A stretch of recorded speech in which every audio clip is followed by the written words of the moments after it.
boa noite, dando início a mais uma Entrevistas e mais uma vez trazendo aqui o Márcio Azevedo.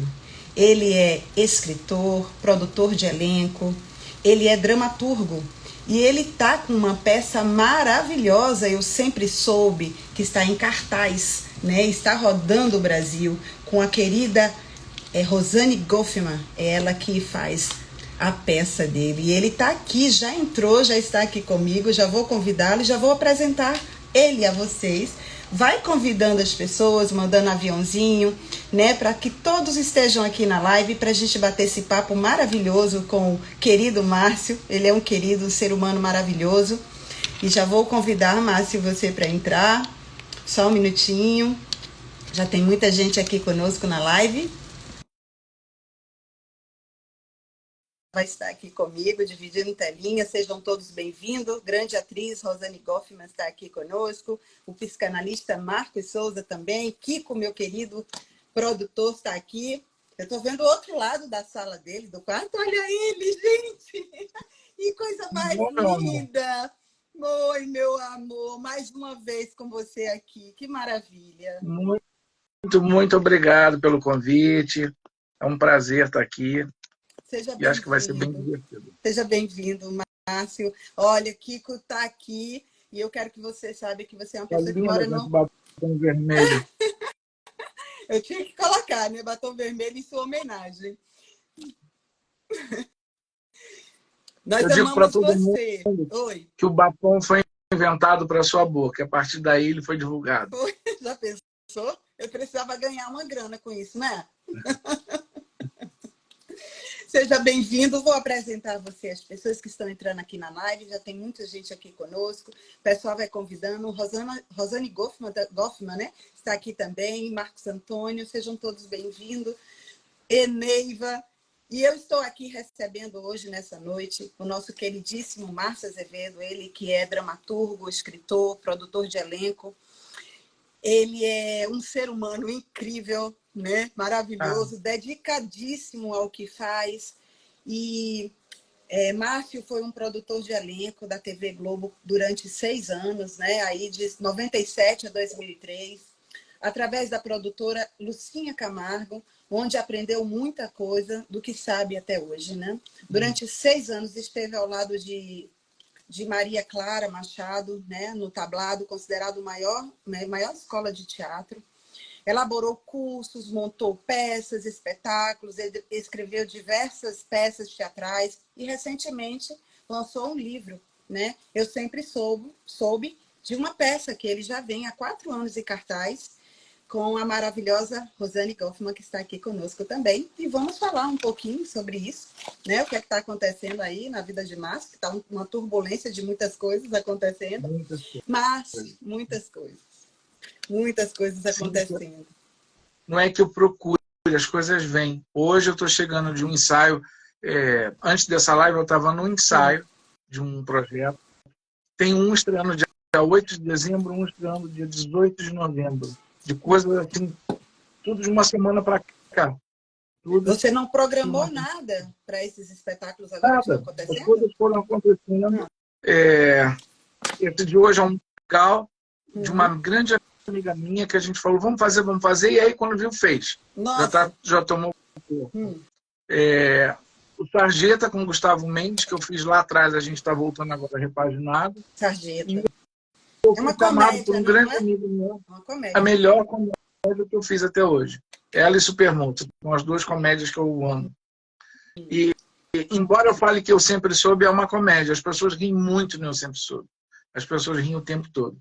E Bette Davis, eu estou fazendo a biografia da Bette Davis no teatro. Fui chamado por um grande amigo, João Santangelo, que você pode entrevistá-lo, que ele é um excelente escritor. Claro que vou querer. Ele fez a biografia da Billie Holiday e agora está fazendo a biografia da Bette Davis. E eu sou louco, alucinado por Bette Davis. Eu gabarito a prova dela. E aí ele me chamou para dirigir. Olha que coisa. Dia 8 de dezembro. A gente não procura as coisas procuram por nós. Tem um amigo meu que ele diz assim, Cíntia, quando a gente procura, a gente normalmente não acha. As coisas nos procuram e aí acontece.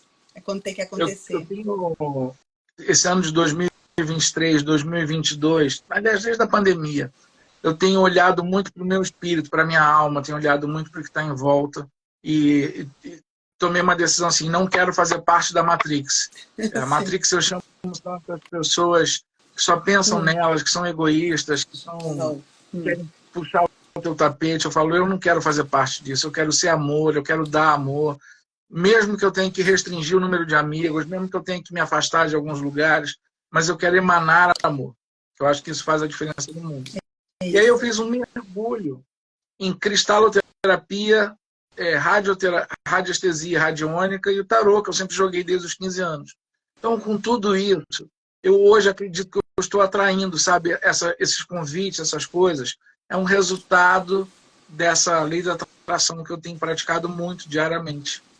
Você está mais espiritualizado ainda, não é, Márcio?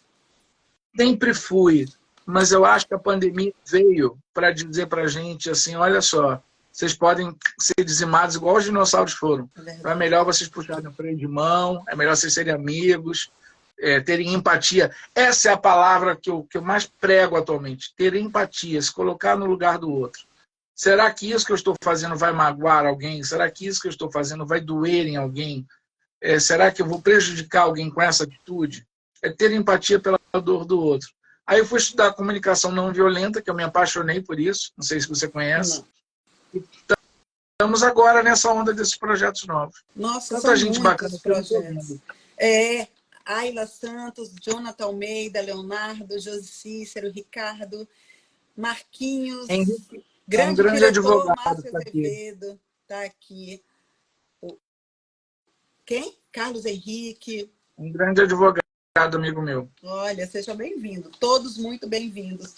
Márcio, eu sei que eu já te entrevistei há um tempo atrás, aí, a gente já conversou sobre início de carreira, a gente já bateu um papo sobre isso, mas muita gente nova aqui nos seguindo, né?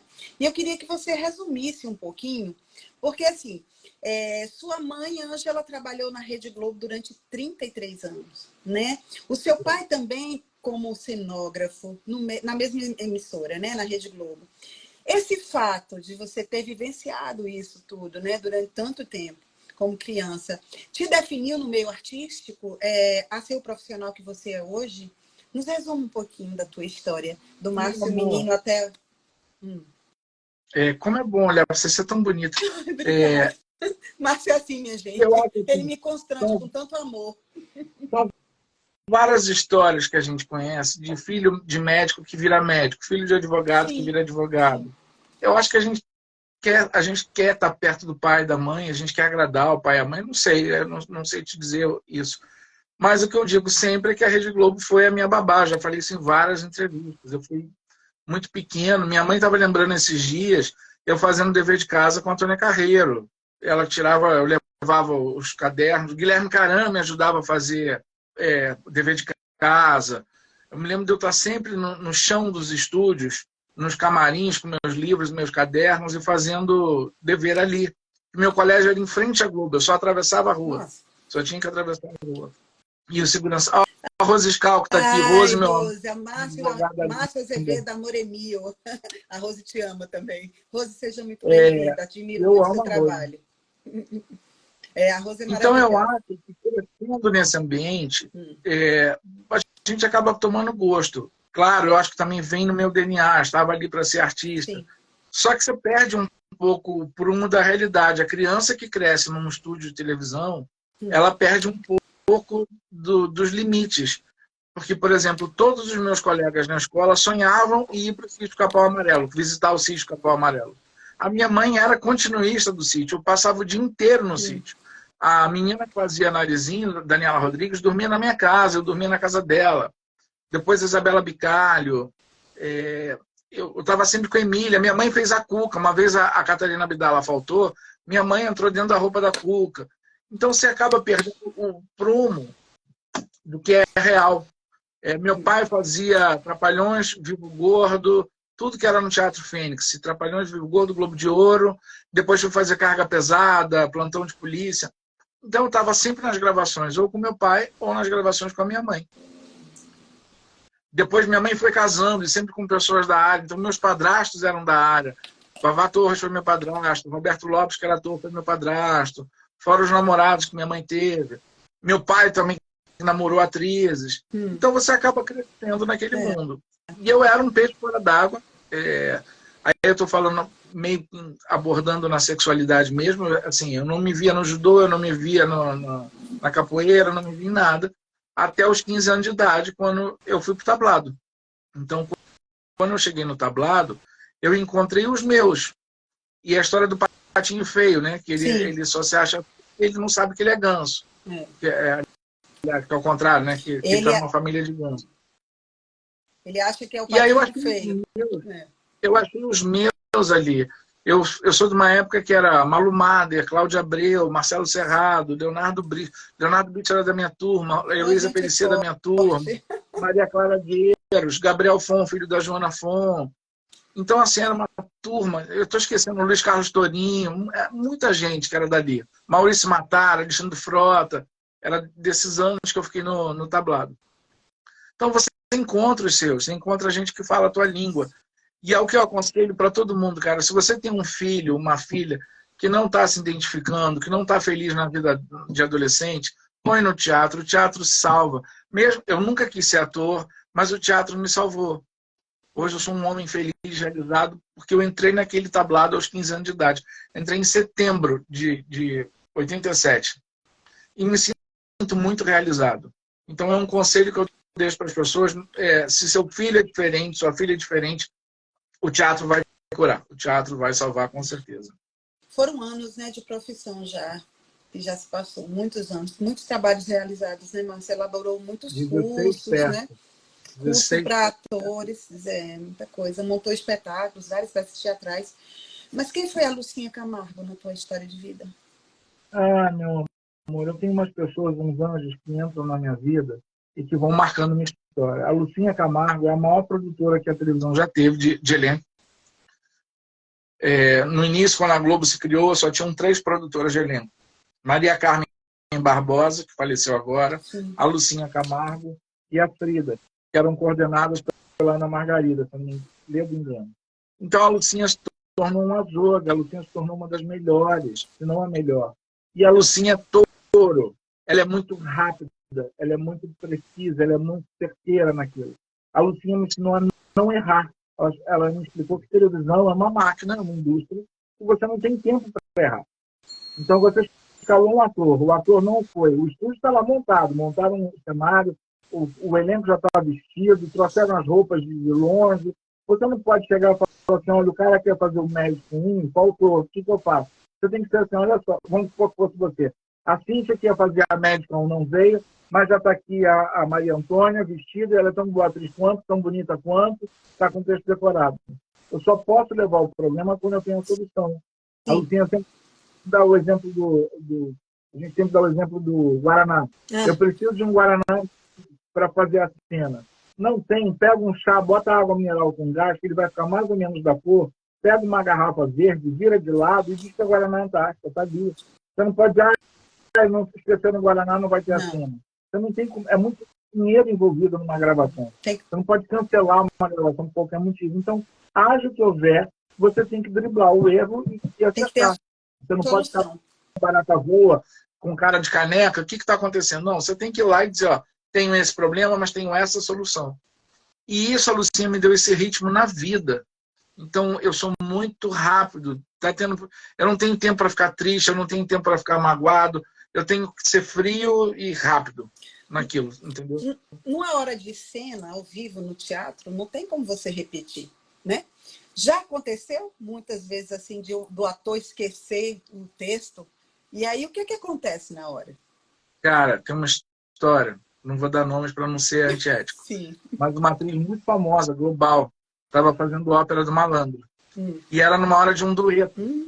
Era ela e uma outra atriz também famosa. As duas fazendo um dueto e ela esqueceu o texto. Esta mulher fingiu desmaio.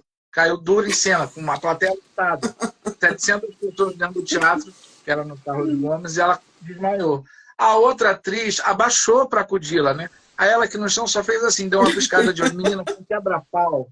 Foi um quebra-pau depois. Então tem casos desses, tem casos que o ator esquece o texto. É normal, acontece. Mesmo, né?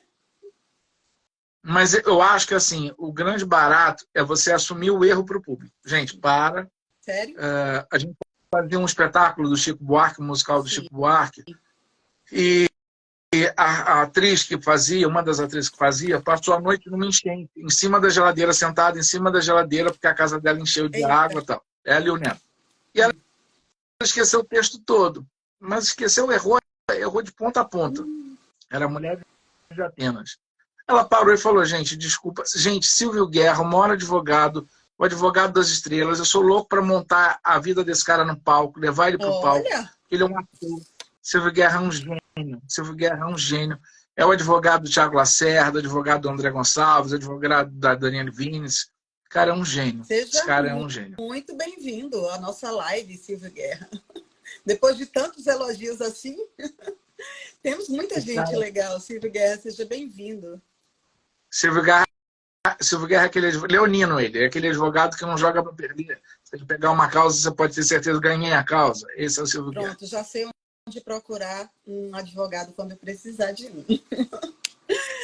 Olha, então, sim, fala. Nós estávamos falando do erro. que passou do erro. a atriz. Ela parou e falou, gente, desculpa, teve uma enchente na minha casa, entrou água. Aí o público é tão carinhoso.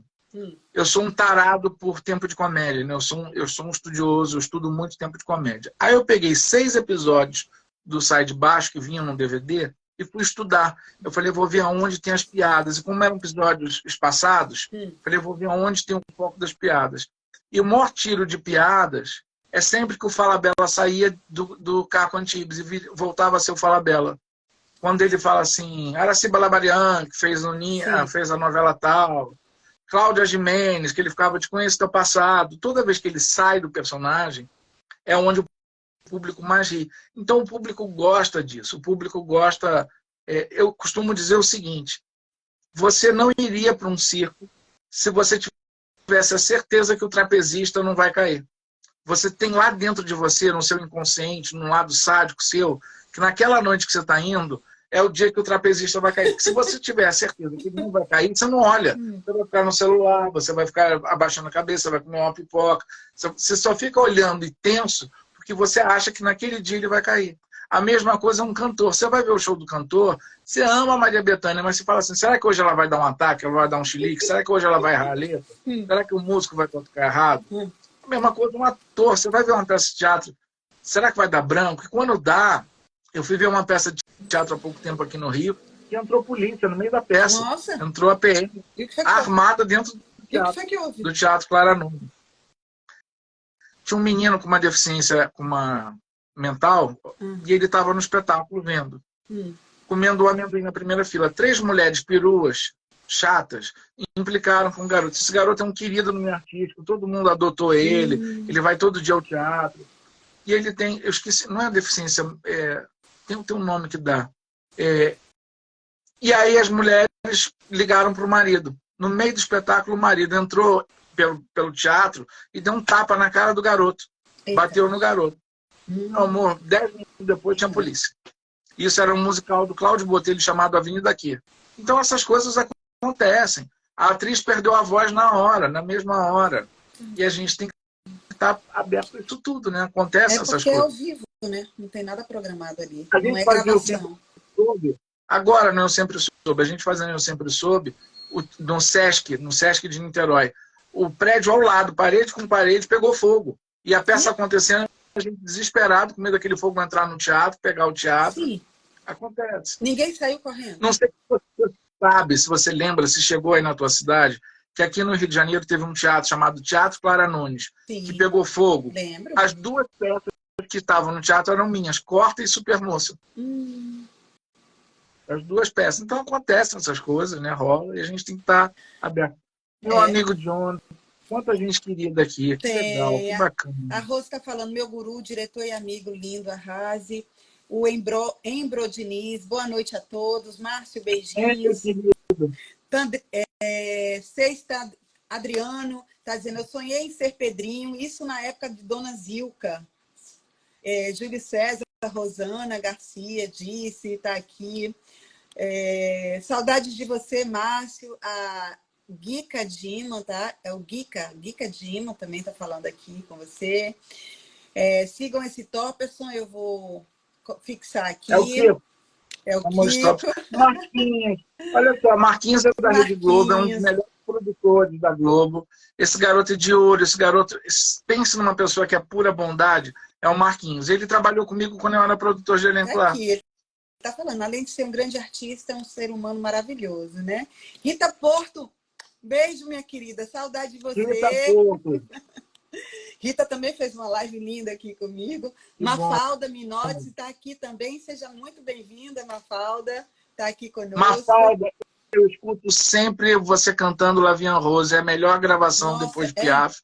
Essa de Lavian Rose. E Parole, Parole, cantada por você também, um deslumbre. E Ancora, Ancora, Ancora. Eu sou apaixonado você cantando. Eu sou louco por Mina. Eu só escrevo com Mina Mazini. Nossa, ela é maravilhosa, Mafalda também cantando. Eu sou apaixonada pela voz dela. Margarida também está aqui. Capistrano, Fabrício Bergman, boa noite. Um grande modelo internacional. O Marquinhos está falando, Railane Borges, né? É uma maravilhosa cineasta. Graças a você, que fez o convite de fazer seu primeiro papel. No Você Decide, né? Omar está aqui também. Seja bem-vindo. Marcinho, a que passos andam o primeiro tapa? Primeiro tapa? O que é isso, Kiko? Sabe que a Rosane entrou aqui, a Rosane. Não sei. A Rosane está aqui também. Tá. Está todo mundo aqui. O poeta Ricardo. Ricardo Pato, meu amigo. Sejam todos bem-vindos. E vamos entender agora, vamos falar um pouquinho sobre a peça, né? Eu sempre soube. Ela já está em cartaz há 4 anos. Fala um pouquinho da peça. Fala um pouquinho da peça. Como é que essa peça ela nasceu, né? Como é que ela nasceu? O que é que ela vem abordando, né? Porque eu sei que é uma peça que, na medida que ela vai acontecendo, eu sei que está acontecendo coisas novas também com ela, né? Vem agregando também. A peça atualiza todo dia. Todo dia eu chego para a Rosane e falo, aconteceu isso, vamos botar isso na peça. A peça aborda a coisa mais genuína e pura a nível de amor, que é o amor de mãe. Eu acho que só quem é mãe, eu como homem, nunca vou saber, nenhum dos homens que estão aqui, nenhum de nós vai saber o que é dimensionar esse amor que uma mãe tem por um filho. Absurdo, né? O quanto uma mãe é capaz de fazer, de se sacrificar, de se expor, de lutar pela felicidade de um filho. São essas mães que a gente homenageia, são essas mães que a gente fala. E as mães que ainda não perceberam isso, porque ao longo da peça a gente descobriu que o número de suicídios de jovens gays e lésbicas que se matam porque a mãe não aceita, porque o pai não aceita, é muito grande. Então eu acho que a peça é um alerta, em primeiro lugar, para isso. A primeira peça é uma missa, uma celebração ao amor. A gente fala muito de amor. As pessoas se tocam, igual na missa, que aperta a mão de quem você não conhece. As pessoas fazem isso sem se conhecer, eles se abraçam, se cumprimentam.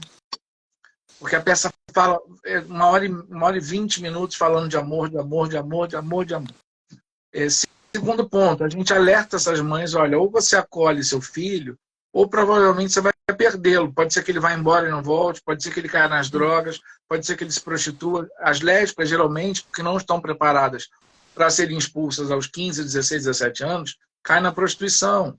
As transexuais, que não estão preparadas, o mercado de trabalho é horrível, eles não agregam, não aceitam as transexuais, então elas caem na prostituição. A pessoa tem que se alimentar, tem que sobreviver. Precisa. E o suicídio é muito grande. Então a gente alerta os pais, olha, cuidado, você pode perder seu filho assim por causa do seu preconceito.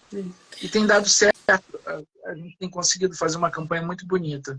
Então, na realidade... Mas é uma peça muito divertida, é uma peça que fala de um universo LGBTQIA+, com uma outra ótica, com uma outra visão. Não é uma peça assim que você vai ver nu, masculino, beijo na boca, não. É uma peça que fala da visão da mãe. Quando essa mãe enxerga o filho se revelando, contando que é gay, enxerga como esse filho contando que vai transicionar, como esse filho conta que ele é HIV, que ele vive com HIV.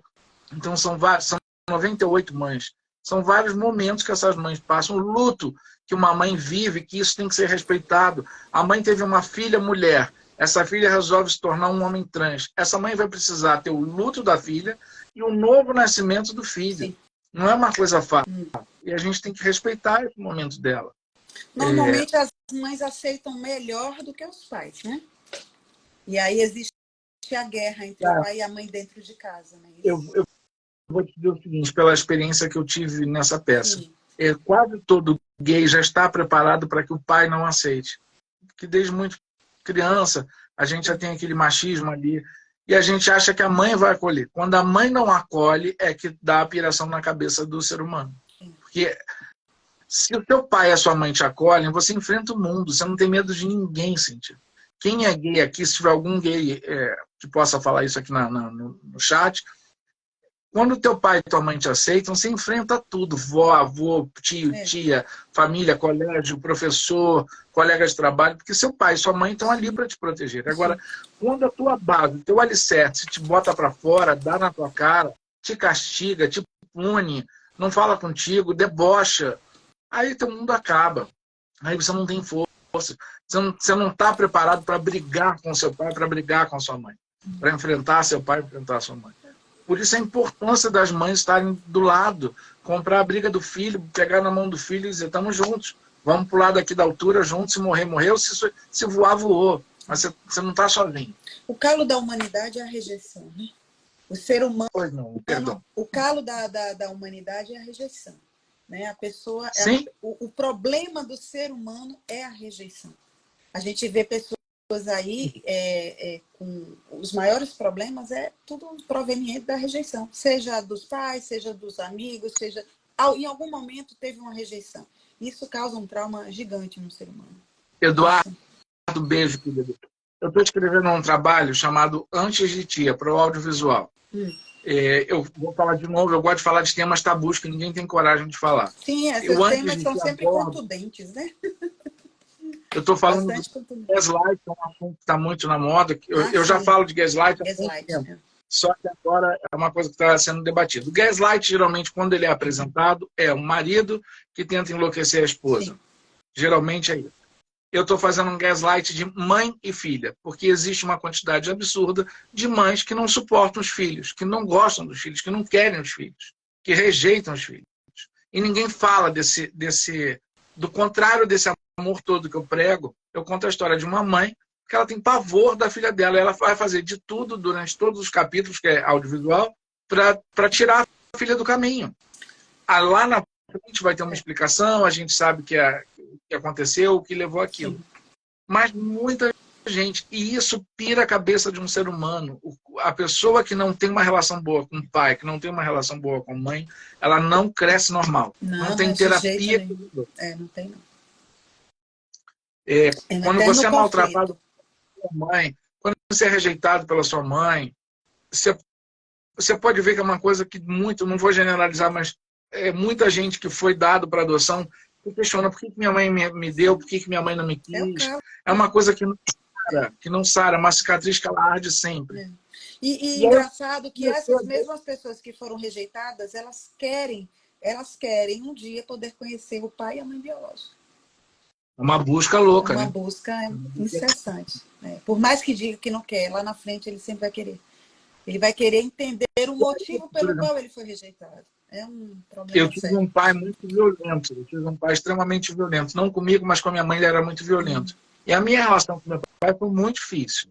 Cíntia, eu tive que fazer muita terapia e só na física quântica que eu consegui acalmar meu coração e viver em paz. Então, e olha que meu pai não fez nada contra mim, não me bateu, não me judiou, não me rejeitou, ao contrário. Mas já deu esse baque, então eu estou escrevendo agora sobre isso. Sobre uma relação entre mãe e filha, que pela lei normal da história seria uma relação amorosa, e que não é. Não deu. Ficou mudo. Tá mudo só para mim? Ah, voltou. Voltou. Você ficou muito tempo em cartaz também com outras peças anteriores, né? E essa você está há 4 anos. Cada lugar que você vai com essa peça, você traz uma novidade no início da peça, né? Na abertura da peça. Como é isso? A gente tem uma... durante um período da minha vida, lá atrás, eu com 20 anos, 20 e poucos anos, eu fui trabalhar com show de drags, eu dirigia as drags. Eu criei um espetáculo de teatro com drags. Drags e travestis. E comecei a perceber que a arte que elas fazem de dublar, de fazer a mímica, de se transformar em mulheres, é muito difícil. Não é qualquer um que faz aquilo. Aquilo é muito difícil e diverte. Tem pessoas que dão muita risada, tem pessoas que adoram. Então, e elas não têm um palco. É muito difícil um teatro pautar uma peça de drags. Elas têm que fazer em boate, em salas com guetos. Então eu falei, Rosane, a gente está levando tanto não na cara antes da peça estrear, lá em 5 de junho de 2019. A gente está levando tanto não das pessoas, tanto preconceito. Vamos abrir para pessoas que também levam não. Não deu a gente colocar aquela musiquinha de dentista que fica tocando antes da peça começar. Vamos botar uma drag de show. Maravilhosa ideia. Porque é um espaço que ela tem. Vai que tem alguém na plateia que gosta e leva. Marilda Ferreira, mais um anjo da guarda que salvou a minha vida, que mudou minha vida. Essa mulher trabalhava para o Chico Buarque, foi ela que me apresentou ao Chico, que autorizou a fazer. Eu fiz 10 anos um musical do Chico Buarque e volto com ele ano que vem. trouxe aí a sua musa. Olha, meu amor. E aí, surpresinha aí para você. Rosane, muito obrigada. Nada. Por aceitar o Eu convite. Que agradeço aí, com o meu amado, com o meu Márcio querido, meu amor, meu companheiro. Cíntia, eu sei que vocês estão falando querida. Da peça, mas eu preciso me retratar publicamente com o meu amor, porque eu tenho tido um monte de pepino na vida e eu estou muito ausente do Márcio. Mas a gente vai se encontrar em breve e eu vou poder explicar para ele tudo que está acontecendo. Tá aí. Porque a vida, às vezes, a vida da gente dá um nó, né? E aí a gente fala, meu Deus, o que eu faço agora? E a gente está nesse momento. Só que agora eu vou retomar a peça e aí eu acho que a minha felicidade e a minha plenitude vai voltar a mim e eu vou me sentir mais feliz e a gente vai conversar mais. Quer dizer, desculpa, mas aproveitando... Amor, eu acho assim, aonde tem amor não tem cobrança. Verdade. Se tem amor, não tem cobrança. Quem ama, fica lá no canto, espera passar, o ajuda. Né, Márcio? Existe a compreensão. Quem ama não tem cobrança. Eu sou tão grato a você ter feito esse espetáculo que há de eterno. Você pode dar na minha cara, mas se você tiver, eu vou continuar dizendo. Obrigado. Jamais faria isso. O que eu acho bacana é que assim, a gente vai fazer no Sul, né? No próximo final de semana, a gente vai fazer Porto Alegre e Capão da Canoa. Porque a gente faz o seguinte, a gente não tem patrocínio, né? Então, quando a gente consegue vender um espetáculo para algum lugar, a gente aproveita para fazer uma bilheteria no outro. A gente faz correndo risco. E é isso que a gente vem fazendo no decorrer do tempo, porque a gente acha, e eu falo, sei que o Márcio pensa assim, do quanto é importante a gente falar, a gente fazer essa peça. A gente tem histórias assim lindas, emocionantes, de coisas que acontecem depois que o espetáculo acaba com as pessoas que nos assistem. Sim, tem ouvido muitos relatos. Uma vez que a gente faça e que alguém vem falar para a gente o quanto foi importante, o quanto modificou a cabeça, tá? Aí já valeu a pena ter feito todos os espetáculos. Toda noite, né?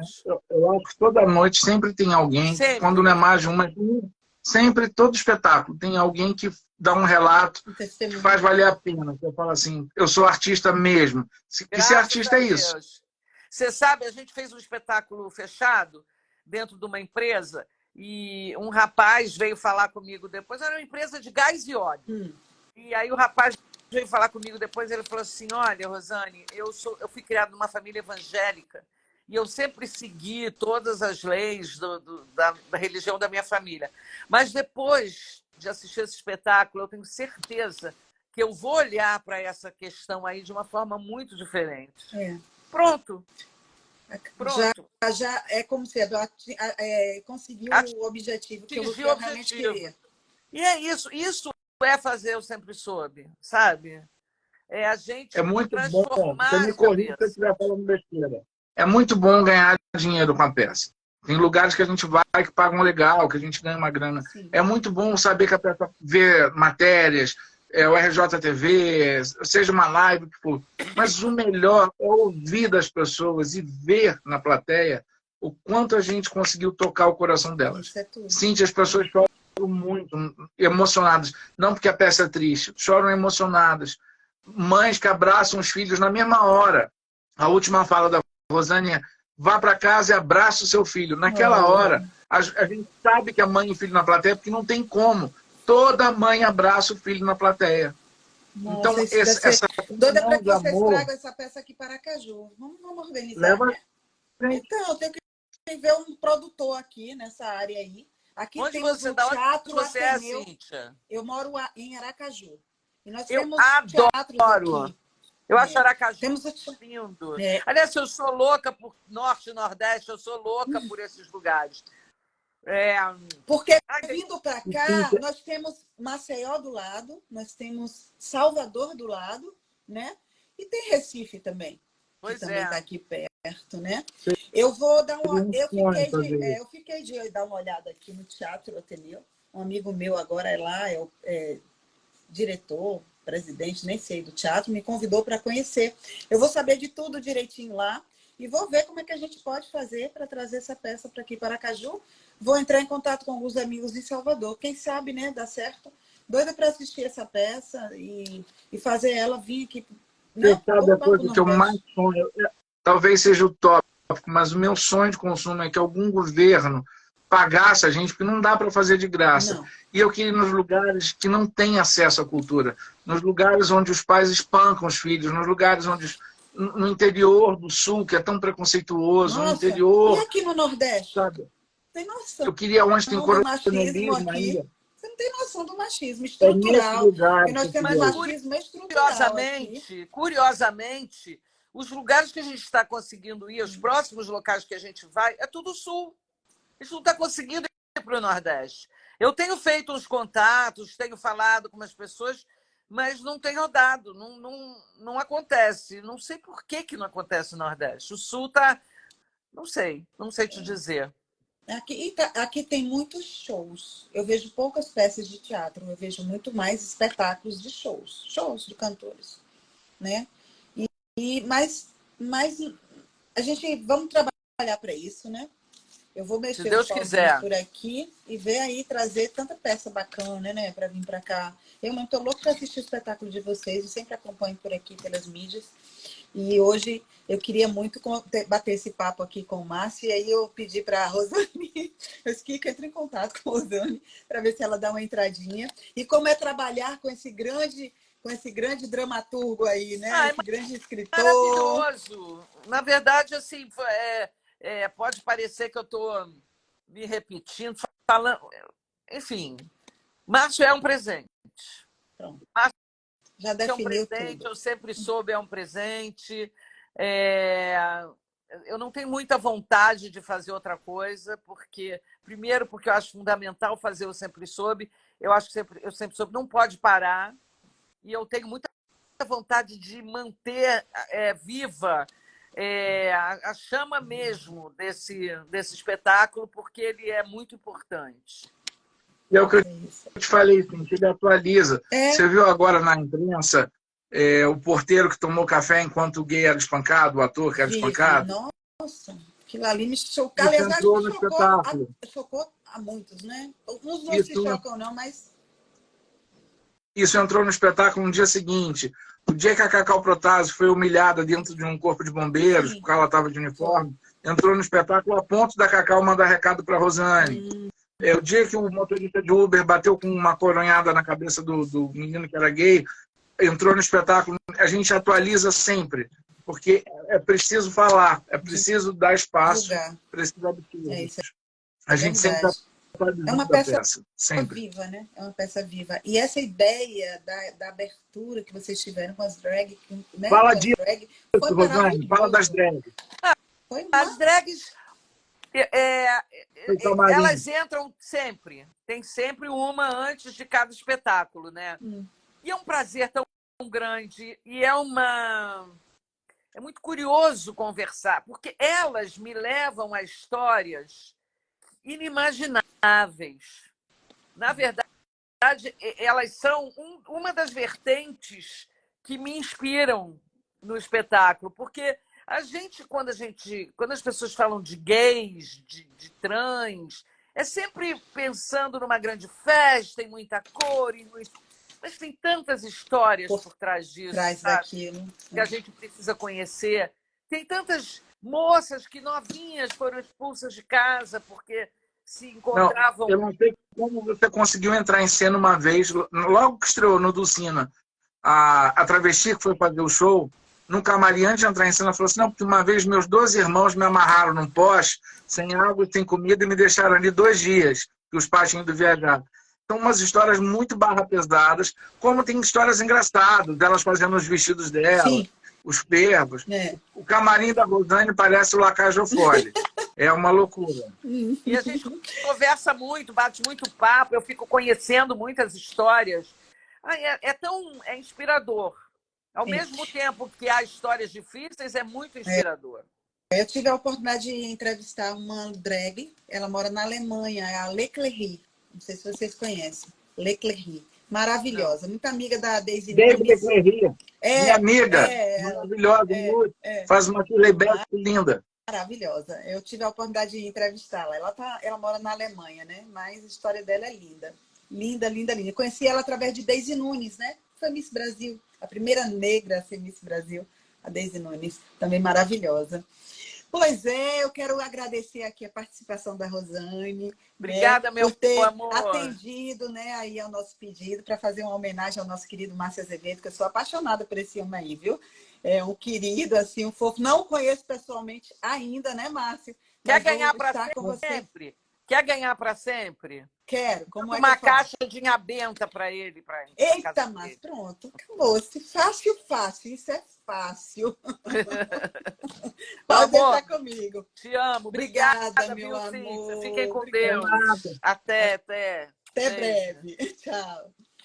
E é isso, Márcio. Sempre assim, trazendo as surpresas. Trazer ela. Eu tinha que trazer, né? A estrela do seu show. Está aqui conosco, falando um pouquinho sobre isso, né? E é isso. Agora eu queria perguntar... Eu tive muita sorte com as atrizes. A Rosane, a Inês Galvão, a Isabela Van Heck, Dada Coelho, a Nana Garcia. Eu tenho tido uma Helga Nemetic. Eu tenho tido boas atrizes que trabalham comigo. Pois é. Olha, o psicanalista Marcos Souza falou o seguinte, eu até fixei aqui. Que tema lindo e emocionante. Estendo essa aceitação de país para outras questões da vida. Tem um amigo que resolveu, após 12 anos, distante, compreender a homossexualidade, a filha, no dia do casamento. E aí, não sei se tem mais aqui que ele falou, mas foi isso que ele colocou aqui. Ou seja, tem muitas histórias que não estão dentro da nossa família, mas sempre estão ao nosso redor, né? Sempre tem uma história que a gente sabe de alguém, né? Márcio, mas me diga assim, você fica muito tempo em cartaz com suas peças, né? Existe um segredo para isso? 10 anos, Supermoça 6, eu sempre soube 4, corta 3. E agora? É assim, vai. E essa é 4 anos já, né? 4 anos já para 5, vai para 5 anos. Então, é muita coisa, é muito tempo em cartaz. Assim, você atribui a quê a isso, a esse tempo todo? O Chico Buarque, eu enlouquecia o meu elenco, porque todo dia eu botava uma música nova. Como eu tinha acesso a todo o manancial dele, a toda a obra dele, eu cada dia inventava uma cena nova, uma música nova para o espetáculo. E o espetáculo era visto, assim, teve gente que foi ver 8 vezes, gente que viu 6 vezes. Sarjeta, tinha um menino que viu Sarjeta 6 vezes. Perdão. Porque eu estou sempre atualizando. Eu estou sempre dando um ar novo no espetáculo. E o Eu Sempre Soube é porque eu acho que uma vez não é suficiente, é muito assunto, é muito profundo. É muita coisa que você traz também, como você falou, você está sempre trazendo novidades, né? O amor da minha vida aqui, Douglas, meu amor. No personal doping? Tá aqui. Também temos aqui o Eduardo Góes, também grande diretor aqui inclusive já dirigiu também, né? Peças de teatro aqui, o Eduardo Góes, aqui de Aracaju. Irineude, seja bem-vindo. Cláudio Bonfas, seja bem-vindo. Muita gente legal aqui conosco. Chefa, explica sobre o Primeiro Tapa, que é uma peça que Marcinho faria depois da pandemia. Márcio, fala sobre isso. Fala sobre essa peça. Chico, me lembra que o título não devia ser esse. Eu não me lembro o Primeiro que Tapa? Eu também não. Eu estou fazendo agora a Deluxe Show. É minha próxima peça do ano que vem, que é tão forte quanto eu sempre soube. Já está pronta essa peça? Já está pronta essa peça? Teve um concurso do consulado americano que eles pediram uma peça que tivesse uma temática sobre os Estados Unidos. Sim. E que agradasse a eles. E aí eu fui escrever com meu parceiro de escrita, o Daguito Rodrigues, que é o melhor para mim, que escreve comigo, um dos melhores. Nós escrevemos The Lucy Show, que é uma peça sobre racismo. Eu sempre quis falar. É um outro tema sobre muito isso. Forte.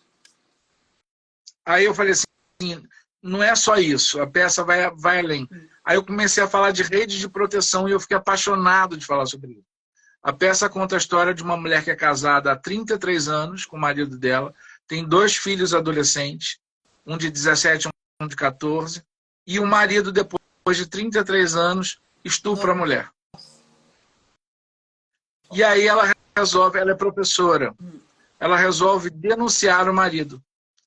Na hora que ela denuncia, a rede de proteção dela é falha, porque a mãe, eles são de uma família evangélica, a mãe pede para não denunciar, a irmã pede para não denunciar, as mães dos alunos tiram os alunos dela, as amigas dela se afastam e os 2 filhos são contra. Nossa. Dizem que ela, a vítima que sofreu um estupro, vai destruir a família. E esse cara tem uma amante, essa amante vai para a imprensa e nega, diz que ela é uma louca, que descobriu o caso que eles tinham e está fazendo isso por vingança. Então eu mostro que as mulheres lutam tanto no feminismo e com suas razões, tem que lutar mesmo, por igualdade salarial, por isso, por aquilo outro, só que a rede de proteção feminina é falha. 2 homens que moram no mesmo prédio, 2 vizinhos, o vizinho passa na garagem, vê o vizinho traindo a esposa com outra mulher, ele fica calado e ainda até dá cobertura. Existe uma rede de proteção com os homens. Existe uma cumplicidade entre os homens que não existe com as mulheres. Isso é fato. Coloca nessa situação. Você é estuprada nesse momento, você tem filhos adolescentes, a sua mãe vai te apoiar? Seus filhos vão permitir que a escola toda saiba? Complicado isso. Então a peça gira em torno disso. A peça gira em torno disso. E aí é uma apresentadora, passa num programa de televisão da Oprah, como se fosse a Oprah. Sim. A apresentadora é negra, uma mulher milionária, rica, uma negra muito bem sucedida, e ela vai perguntar, ela leva a outra a falar tudo isso, e ela pergunta, eu só quero fazer uma pergunta, qual é a diferença da sua pele branca para a minha pele negra? E a branca não entendeu por quê. Assim, antes, essa negra foi vizinha dela num bairro, lá na infância, elas eram vizinhas, muito bem há 20 anos ou mais. Ela fala que quando eu fui estuprada pelo seu tio reverendo, você foi na minha casa com a sua mãe, com a sua irmã, e pediu para eu não denunciar. Então a minha pele preta vale menos do que a sua pele branca. E aí a peça toma um outro vulto. Aí ela sai daquele lugar do estupro e vai para o racismo. A gente começa a falar sobre o racismo. Sim. E um programa de televisão que o cara fica no ponto eletrônico, faz ela sofrer mais, instiga mais, fala mais. Então a gente mostra o quanto um like, o quanto as pessoas estão ficando loucas por um like, por alguma coisa. Eu acho que o tópico O Kiko está lembrando aqui que a Tina Turner também pediu ajuda justamente para sua mãe, que foi comprada por seu marido violento. Lembrei, que eu quero escrever, eu ainda não escrevi ainda, eu me lembrei agora, foi na primeira live que a gente fez. Está lá um esboço já. Eu quero escrever sobre um momento que você tem um marido que você é apaixonada, ama um namorado, e esse marido, que até então era um amor de pessoa, te dá o primeiro tapa e se torna um marido violento. Ele diz que ele está falando. Que é o que a Tina Turner teve com o marido dela, enfim, que minha mãe passou isso com meu pai. Então é como aquele encanto se quebra, e o que você faz com aquele amor, né? que eu percebo que muita gente continua apanhando, porque eu estou vendo agora a vida da Glória Trevi. Essa mulher é submetida a barbáries pelo marido dela, pelo companheiro dela. E ela ficou com ele anos. Barbáries que eu digo de ter que dormir no banheiro, de apanhar de fio, de ficar sem comida 3 dias, de comer no prato do cachorro. O marido fazia isso com ela, uma cantora mexicana. E ela ficou com ele anos. Teve um filho, 2, que uma morreu. O cara pega o corpo da filha e joga fora, no lixo, do bebê que morreu. E ainda assim ela fica com ele. Aí como explica, né? Um amor desse, né? Uma dependência emocional tão forte dessa, né? Mesmo com toda a ameaça do mundo, não é uma mulher que não tem uma dependência tão emocional assim, que um relacionamento tão tóxico desse jeito, violento. Eu queria te conversar, eu só gosto de escrever quando eu entrevisto muita gente, quando eu tenho total domínio do assunto. Eu queria conversar com psicanalistas, psiquiatras, terapeutas, para poder entender o que leva esse ato, esse espaço que vai ter da hora do primeiro tapa até o dia da separação, do rompimento. Que às vezes leva 10 anos, às vezes... Minha mãe ficou 10 anos casada com meu pai. Do primeiro tapa à separação foram 10 anos. Essa mulher da Glória Trevi são quase 20 anos que ela fica com o cara. Então é isso que eu quero entender. Você já conversou como é que esse com vários psicanalistas, psiquiatras? Com alguns. Eu quero ter mais, por isso que eu não escrevi. Gente, está caindo. Por isso que eu não escrevi, não fiz. Temos como um ainda quero psicanalista fazer... aqui na live. Ele já atendeu Olha, casos assim. Sobre o assunto. Vamos, eu vou marcar. É o psicanalista Marcos Souza. Inclusive, ele faz lives comigo, né? No Divã. Ele está aqui também. Vamos falar sobre isso, porque ele tem casos que ele já atendeu. Assim. Eu acabei fazendo psicanálise, eu curso de psicanálise também. Você pode depender. Fazer bonita, você pode fazer tudo. Bonita, inteligente, simpática, culta. Você é gentil, você é muito gentil. Você é toda mulher quer ser. Sério? Será? Sim. Olha. Qual é a mulher que não quer ser bonita, culta, elegante, charmosa? Né? Inteligente, né? Psicanalista, né? Não é, claro. No culta já está o inteligente lá. Jornalista. A gente precisa tomar um café juntos. Que vai acontecer. Eu vou para Aracaju. Você vai me levar para comer uma carne de sol maravilhosa aí, um camarão e eu tomar um café. Você gosta de caranguejo? Nunca comi. Aqui você vai comer, então, para poder experimentar. Tem que ter o novo, né? Tem que ter o novo. Camarão. Camarão é minha paixão. Camarão também é minha paixão. Amo de coração. Está aqui conosco o Lisandro de Próspero, também, que estará comigo numa live. Ele aqui, que é um grande ator, né? Está aí na novela, está aqui conosco. O psicanalista está aqui, ó. Precisamos urgentemente tratar esses temas com mais naturalidade. Uma professora universitária diz que são inúmeras as questões. Ele está aqui falando. Marcinho tá. E Kiko está perguntando, Marcinho, cadê Rap? Rap está lá fora. Eu estou na casa da minha comadre. Olha, está aqui a Damiana Alves Barbos também, grande produtora cultural. Dami, precisamos trazer a peça de Marcinho aqui para o Nordeste. Eu conto com a sua ajuda, com a sua colaboração. Damiana é uma pessoa retada, que é produtora cultural, e essa daí é virada no Raio da Cilibrina. Eu vou conversar com ela. Vamos trazer o Márcio para cá com a peça dele, eu sempre soube. E o livro, Márcio? Como é que surge a ideia de escrever o livro? Eram 98 histórias. Como é que eu ia colocar 98 histórias em 1h20? 1h10, 1h20. Então, e muitas histórias eram polêmicas. A peça estreou no período do Bolsonaro. Então, eu não podia falar de determinados assuntos, que já ia polemizar mais ainda. Foi tudo para o livro. Você aguardou, então. Já tinha a questão, já tinha um esboço, já tinha um livro?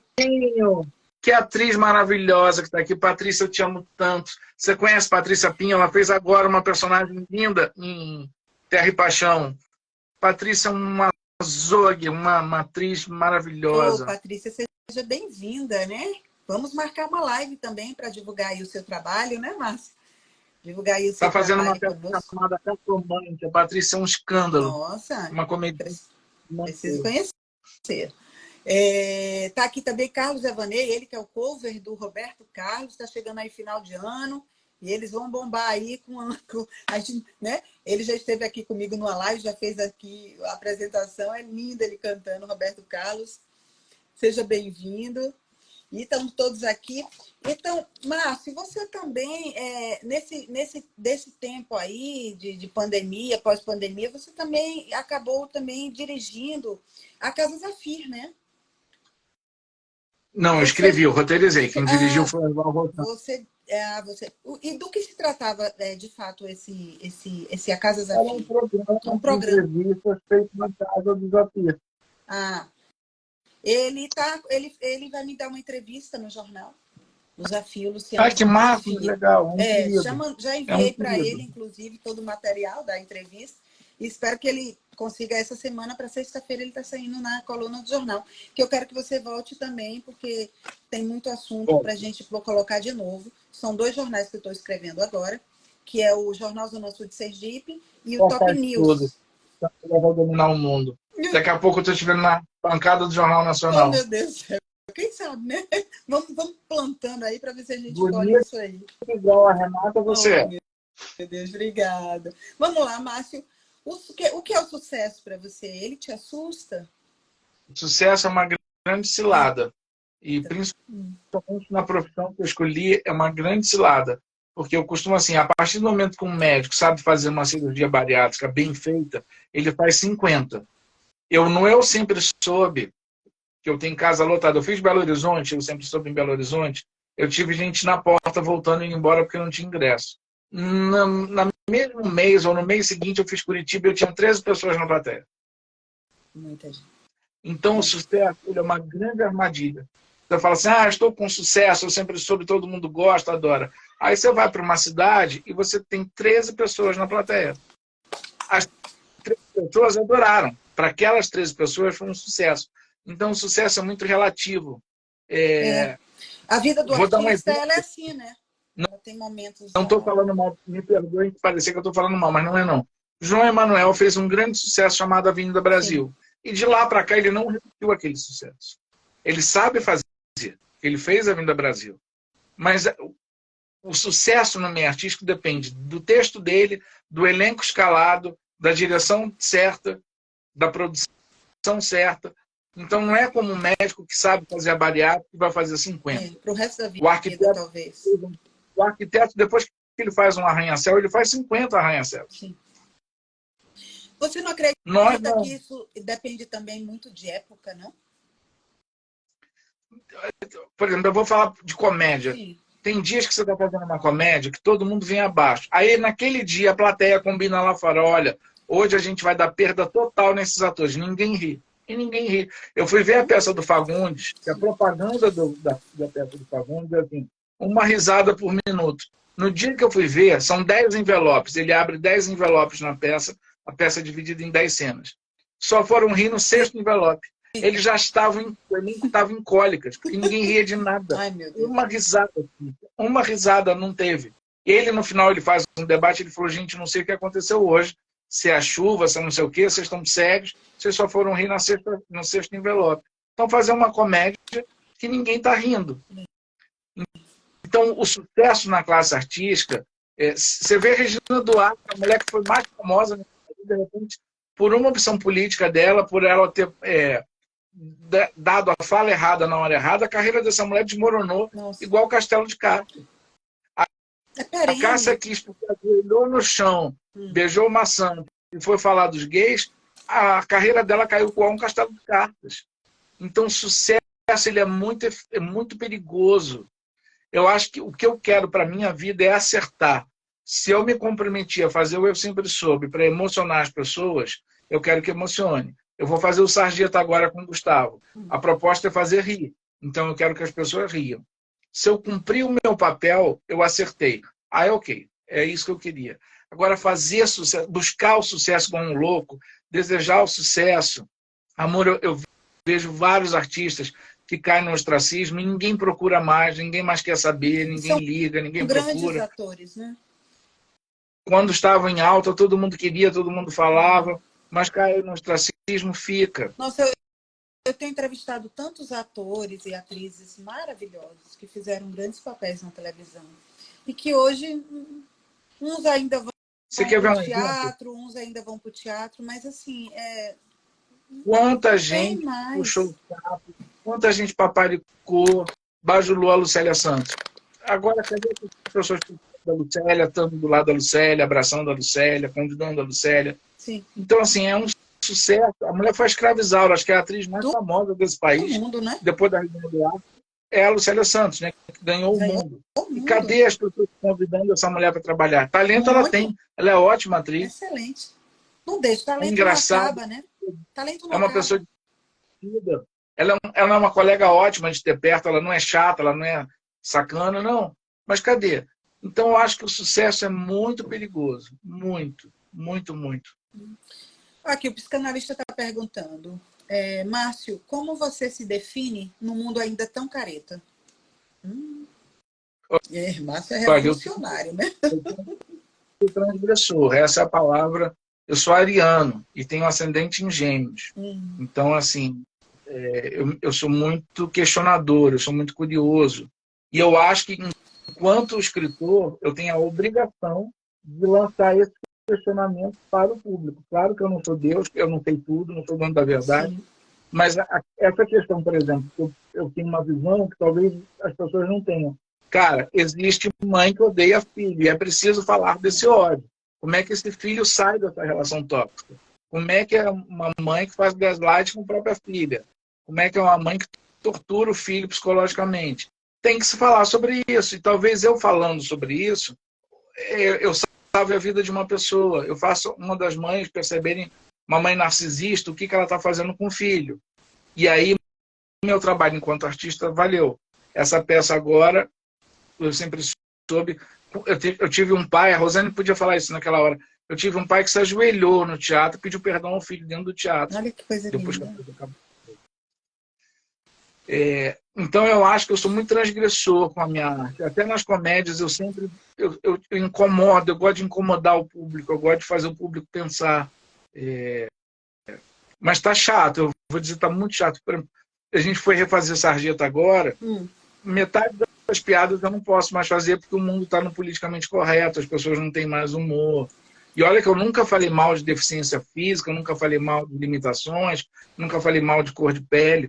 Eu falava das coisas que eu passei, que é ser gordo, ser gay, e eu fazia piada nisso porque eu achava que pelo humor a crítica vai mais fácil para você. Se eu falo para você, Cíntia, você não pode tratar um gordo assim, assim, assado. Você fica com raiva, aí que você vai ter mais ódio do gordo. Agora, se eu mostro a você de uma forma engraçada o quanto o gordo passa de humilhação, de restrições, você vai... Que é a história do Coringa. O filme Coringa tem esse exemplo maravilhoso. Quando o anão está preso com ele no apartamento.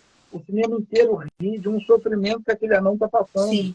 O anão não consegue abrir. Ele não alcança. Aquilo é um sofrimento. E as pessoas na plateia rindo de uma deficiência que o cara tem, que é ser o nanismo. E aí, quando você se dá conta que você está rindo daquilo, faz um mal danado. E aí você para, aí você entende, porra, não é legal rir de nanismo, não é legal debochar do nanismo. Isso aí. Então, o humor tem essa função de fazer você pensar, de fazer você entender, de fazer você se questionar. É verdade. Entrou aqui com a gente o amigo que eu falei, que ele é escritor, ele é jornalista, Carlos Leal. Ele está aqui comigo. Carlinhos, depois eu quero conversar com você e com o Márcio, tá? Para a gente ver aí a possibilidade de estar trazendo aí o Eu Sempre Soube para Salvador. Posso responder uma coisa que o Kiko falou aqui? Pode. O Kiko ele levantou uma celeuma aqui de atores que têm um ego muito, muito alto, lamentável. Eu tenho uma teoria, isso é uma teoria minha. Eu vou te dar aqui 4 exemplos. Fernanda Montenegro, Tony Ramos, Glória Pires, vou dar 5. Patrícia Pilar e Dona Laura Cardoso. São 5 atores que não dão problema no set, que não reclamam, que não gritam, que não berram. O que eles têm em comum? Eles são talentosos. Quem tem talento não pira. Quem tem talento não é inseguro. Quem tem talento não humilha ninguém. Porque é só chegar lá e fazer o dele. Quando o ator é inseguro, quando o ator é aquele ator de um papel só, que só sabe fazer aquele vilão, ou só sabe fazer aquela coisa engraçada, aí começa a dar retreta, porque ele fica inseguro, ele tem que crescer. ele tem que botar para fora a insegurança dele. Eu nunca vi, eu fiz azar com a Fernanda Montenegro, eu fiz Você Decide, eu fiz mais coisas com a dona Fernanda. Eu nunca vi aquela mulher gritar com ninguém. A dona Laura Cardoso nunca gritou com ninguém. Tony Ramos nunca gritou com ninguém. Sim. Nunca humilhou ninguém. Então eu acho que quando vem uma atriz querendo ser diva, não vou falar o nome que eu gosto dela, mas a mais famosa das divas, que humilha todo mundo, que pega o microfone da repórter de ser manipulante, eu acho que é uma insegurança. Eu acho que são atores que são inseguros com a sua beleza, está acabando, são inseguros com o talento. Quando você tem segurança do seu talento e que você entende que a beleza é o último fator para você, porque o talento está na frente. A dona Fernanda não é uma mulher linda como a dona Carreira, mas ela fica linda. Se ela tiver que ficar bonita, ela fazendo a Chica Nima, fazendo a Bia Falcão, ela fica super linda. Elegante. Né? Mas não é uma Tônia Carreiro. E acho que a Tônia pode falar, porque a Tônia era muito insegura, a Tônia não tinha um talento que a Fernanda tem. Então, talvez precisasse gritar, berrar, dizer eu sou uma estrela. Sim. Quando o ator é bom, quando o escritor é bom, quem é bom não grita, quem é bom não dá escândalo, não fala baixaria. É isso aí. O Tony Ramos, ele define elegância assim, né? Ele costuma dizer que uma pessoa elegante é uma pessoa, né?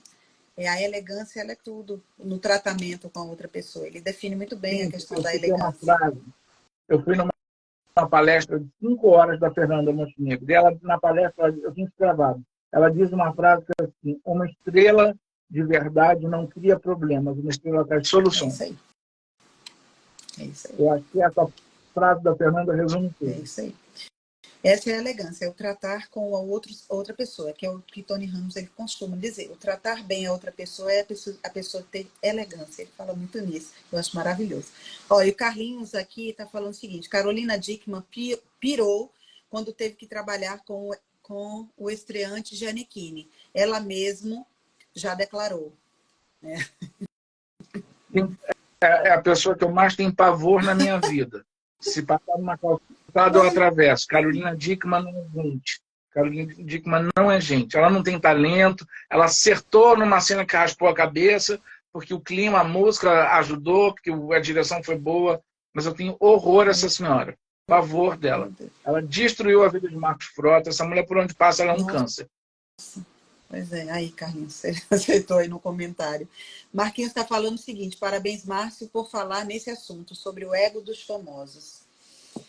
Marquinhos está fazendo agora Terra e Paixão. A Glória Pires dá problema, Marquinhos. A Glória Pires pisa em alguém, ela fala mal de alguém, ela grita com alguém. Por quê? Porque tem talento. Ela não precisa. Trabalhar com o Tony Ramos, com a Glória Pires, é um presente, é uma bênção. Que eles não dão problema, sabe? Patrícia Pilar, tem pessoas incríveis que você vai pegar.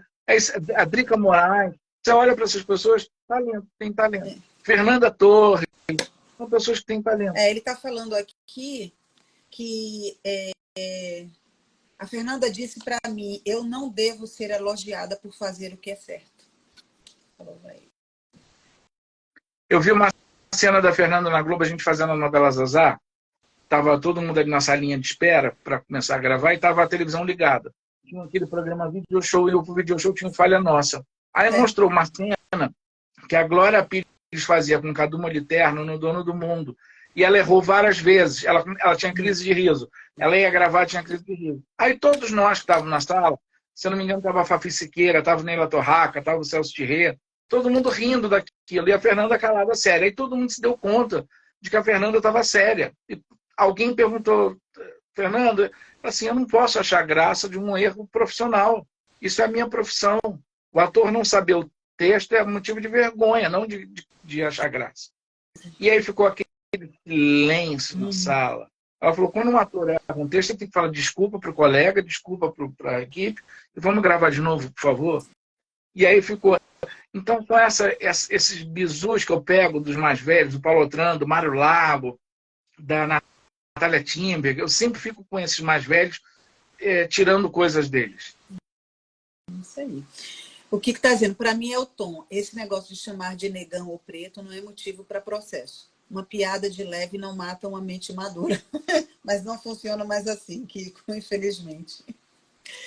Márcio, estamos chegando no final da nossa live. Eu sei que, por mim, eu ficava a noite toda aqui conversando com você. Você é uma pessoa maravilhosa, assim, de conversar, um bate-papo, assim, delicioso. Mas a gente precisa encerrar a live. E depois a gente marca aí o nosso encontro com o psicanalista para você ouvir dele, né? E também eu quero eu quero conversar com o Carlinhos também sobre as possibilidades de estarmos trazendo também para cá o espetáculo. Mas eu queria perguntar a você Marcelo, o seguinte... meu amigo querido. Beijo, Marcelo. Estou indo fazer um curso com ele ano que vem em Guaratinguetá, dar um curso lá para a cidade dele. Que maravilha. Tá aqui, ó. Qual tema ainda você não fez ainda, mas que você pretende criar, né? E qual é hoje o seu maior sonho? Meu maior sonho, cara. Acho que eu vou falar o sonho material. Sim. Escrever uma novela. Ser o cabeça, o criador de uma novela. Isso falta para mim. Adoraria. Isso não é difícil, né? Tomara a Deus que os anjos digam amém. Não, isso não é difícil. Isso em breve está acontecendo. E, assim, algum tema que você ainda pretenda trabalhar? Que você ainda não tenha trabalhado? Muitos. Eu quero falar sobre adoção. Perfeito. É uma coisa que eu quero falar muito sobre adoção. Perfeito. Perfeito. Você deveria falar também sobre essa questão do machismo, dessa questão do... que você já vai... Eu falo muito nessa peça do Lúcio Show. A peça toda fala sobre machismo. Ver um pouquinho também das histórias aqui, para você até agregar, talvez, a essa história, a questão aqui do Nordeste. Nós temos aqui ainda existe coronelismo, né? Incubado. Me lembrou agora. Eu tenho um espetáculo que eu vou escrever ainda, que eu quero chamado Rádio Nordeste, com músicas nordestinas, com Romeu e Julieta, uma história de amor que se passa no São João, com músicas do Alceu, de todo mundo daí. Você precisa ver, Márcio, você precisa vir aqui, sabe quando? No mês de junho, que é uma época de São João, para você ver a maravilha que é aqui as quadrilhas juninas, as histórias que elas contam. Eu fui jurada de um concurso de quadrilha aqui em Aracaju. A coisa mais linda do mundo. Eu já tinha visto, mas eu não tinha participado como jurada, para ter aquele olhar técnico, né? Mas, assim, foi a coisa mais linda do mundo que eu já vi. Você precisa vir para o Nordeste. Amor, eu estou começando a fazer uma coreografia que eu estou quase fazendo pipi aqui. Vamos agora encerrar. Amo vocês. Muito. Amo. Eu quero agradecer a participação de todos que ficaram aqui conosco até agora. Obrigada, Márcio, por mais uma vez estar aqui comigo. Fazer um batom com seu nome. Cíntia Menezes. Olha só, vou pensar nisso, viu? A gratidão por você estar aqui, Márcio. Eu agradeço, amor. Duas pessoas que nunca se viram pessoalmente, que se gostam. Isso não é lindo, isso não é plantar amor, irradiar amor. Todo mundo que está aqui ficou aqui até agora, Henrique, todo mundo ficou aqui vendo. Verdade. Esse carinho. Eu gosto muito amor alguém parar seu tempo para assistir um outro falando. Tá mais um outro doido. É isso, agradecer pelo tempo, né? Que é muito precioso para nós. Gratidão a todos, obrigada, Márcia, e até breve, viu? Beijo, meu querido. Obrigado, Kiko, obrigado a todos, obrigado, Aracaju, eu amo vocês, eu quero ir para aí. Em breve, Tchau, tchau. Linda. A mulher para quem o batom foi inventado.